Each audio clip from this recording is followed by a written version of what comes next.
भलीकार दोस्तों हमें ख़बर आहे त अॼु सऊदी अरब जो क़ौमी ॾिहाड़ो मल्हायो पियो वञे। हीउ ॾिहाड़ो हर साल सऊदी अरब में 23 सेप्टेम्बर ते मल्हायो वेंदो आहे। सो हिन ॾींहं जी निस्बत सां जेके से हिते मुख़्तलिफ़ ऑफर्स डिस्काउंट हलनि पिया, जेके मुख़्तलिफ़ ऑनलाइन सर्विसिस शॉपिंग सेंटर्स ऐं कंपनियूं वग़ैरह ॾियनि पियूं।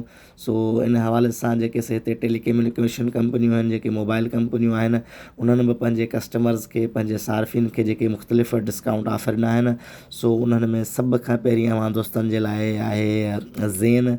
जेके दोस्त ज़ेन जी सिम इस्तेमालु कनि था, ज़ेन नेटवर्क इस्तेमालु कनि था, सो उहे जेके से 92 हिलालनि या 92 जंहिंखे खणी असां पैसा चवंदा आहियूं, उन में 24 कलाक लामहदूद अनलिमिटेड इंटरनेट जो जेको सो फ़ाइदो वठी था सघनि। हीअ अवां 92 लिखी करे 959 ते सेंड कयो, मैसेज कयो, अव्हांजो पैकेज एक्टिव थी वेंदो। अव्हां अॼु राति 12:01 खां वेंदे ईंदड़ राति 11:59 ताईं यानी 24 कलाक इन लामहदूद इंटरनेट ऑफर मां सिर्फ़ु 92 हिलालनि में फ़ाइदो हासिलु करे था सघो। उन खां पोइ जेको सो ॿियूं कंपनियूं आहिनि, जीअं पंहिंजो सवा आहे, STC आहे, उन्हनि बि जेके से पंहिंजे सार्फ़िन खे ऑफर ॾिनी आहे। STC वारनि बि जेको सो अॼु 23 सेप्टेम्बर बरोज़ जुमे ते पंहिंजे कस्टमर्स जे लाइ 24 कलाकनि लाइ जेको सोशल मीडिया जेको सो आहे बिल्कुलु फ्री करे छॾियो आहे।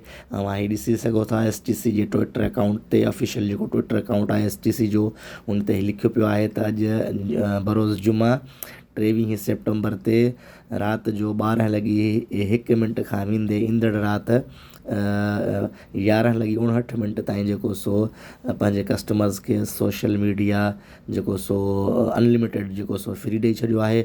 उन खां पोइ जेको सो मोबाइली वारनि पिणु जेको सो पंहिंजे कस्टमर्स खे साॻे ॾींहं ते 24 कलाकनि जे लाइ जेके सो उन्हनि बि जेको सो सोशल मीडिया पंहिंजे कस्टमर्स जे लाइ फ्री करे छॾियो आहे।